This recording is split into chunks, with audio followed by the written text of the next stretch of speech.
धुळे शहरातील कस्तुरबा हॉस्पिटल येथे प्रसूतीस दाखल झालेल्या वलवाडी येथील माहेरवाशीन ऋतुजा हिला चुकीचं इंजेक्शन दिल्यामुळे मृत्यू झाल्याचा आरोप नातेवाईकांनी करून संबंधित डॉक्टरांवर कारवाई व्हावी अशी मागणी केली।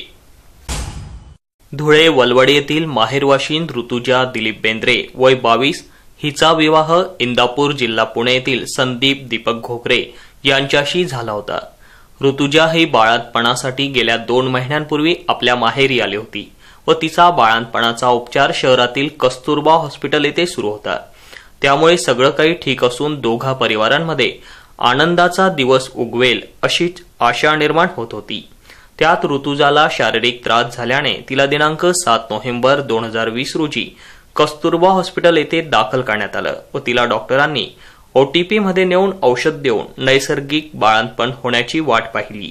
मात्र बाळंतपण होत नसल्याने डॉक्टरांनी सीझर करण्याचा सल्ला नातेवाईकांना दिला व त्यासाठी नातेवाईकांनी लागणारे औषधही आणून दिले आणि सायंकाळी ऋतुजाचं सीझर झाल्याने ऋतुजाने मुलाला जन्म देऊन दोघा परिवारांचा आनंद द्विगुणित केला। मात्र तिला पुन्हा कमरेचा त्रास जाणवू लागला। त्यावर तेथील मॅडमांनी नर्सला इंजेक्शन देण्याची सूचना केली व या नर्सनेही इंजेक्शन दिले।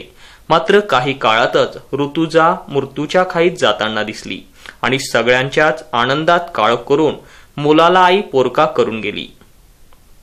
मात्र ऋतुजाचा मृत्यू हा डॉक्टरांच्या हलगर्जीपणामुळे आणि चुकीच्या दिलेल्या इंजेक्शनमुळे झाल्याचा आरोप करीत नातेवाईकांनी कारवाई करण्याची मागणी केली आहे।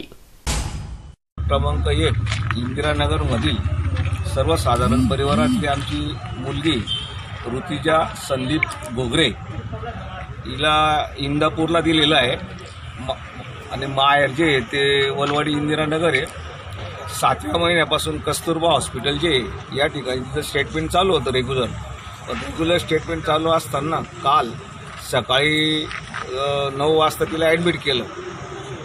तर जी नेहमीची प्रक्रियाप्रमाणे तिला ॲडमिट केल्यानंतर 7:30ला तिचं सीझर करण्यात आलं आणि सीझर झाल्यानंतर तिला जो बाळ झालं ते बाळाची प्रकृती एकदम व्यवस्थित आहे, पण तिला सीझर झाल्यानंतर त्या ठिकाणून डॉक्टर आणि सीझर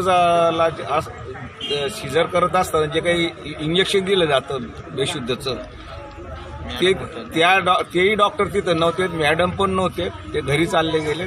नंतर त्या ऋतुजाला जेव्हा थोडी होशमध्ये आली ती तर येत असताना तिने तिच्या मामीला सांगितलं, त्या मामींना राणीबाई यांना सांगितलं की बाबा माझं कंबर जास्त दुखतंय, मला त्रास जास्त होतोय। तर त्या राणीबाई यांनी त्या सिस्टरला सांगितलं, तर सिस्टरनी मॅडमला फोन केला तर मॅडमने तिथून फोनवरती सांगितलं की तुम्ही तिला असं इंजेक्शन द्या बा असं। आता ते आपल्याला तर काही माहिती कोणतं इंजेक्शन दिलं, पण ते इंजेक्शन दिल्यानंतर 5 मिनिटांमध्ये ती ऋतुजाची गतप्राण मयत झालेली आहे। तर रात्रीच त्यांनी आम्हाला न विचारता बळजबरीने सिव्हिल हॉस्पिटलला पाठवून दिलं आणि तिची परिस्थिती अशी ठेवलेली होती त्या ठिकाणी, म्हणजे अत्यंत डिलिव्हरी झाल्यानंतर आणि मयत झाल्यानंतर अशी परिस्थिती होती की जशी म्हणजे बेवारस सारखं त्या मुलीला टाकून दिलेलं होतं। कारण की ते जे सर्व परिवार अत्यंत गोरगरीब आणि मोलमजुरी करणारा आहे, पण मोलमजुरी करणाराही जरी असेल पण त्या ठिकाणी जी फी आहे ती फी दिलेल्याप्रमाणे आपण ते काम करतोय। ते खाजगी हॉस्पिटल आहे, ते काही दुसरं सरकारी हॉस्पिटल नव्हतं। तरी रात्री PI साहेब यांनी चांगल्या प्रकारे मदत केलेली, परंतु आम्हाला डीनच्या माध्यमाने जी सिव्हिल हॉस्पिटलच्या माध्यमाने हिचं जे पोस्टमॉर्टम आहे हे इन कॅमेरा व्हायला पाहिजे आणि इन कॅमेरा होऊन ही मुलगी मयत कशी झाली याचा आम्हाला पूर्णपणे पाठपुरावा करून आम्हाला तिचा न्याय मिळण्यात यावा ही आम्हाला सर्व प्रशासनाला विनंती।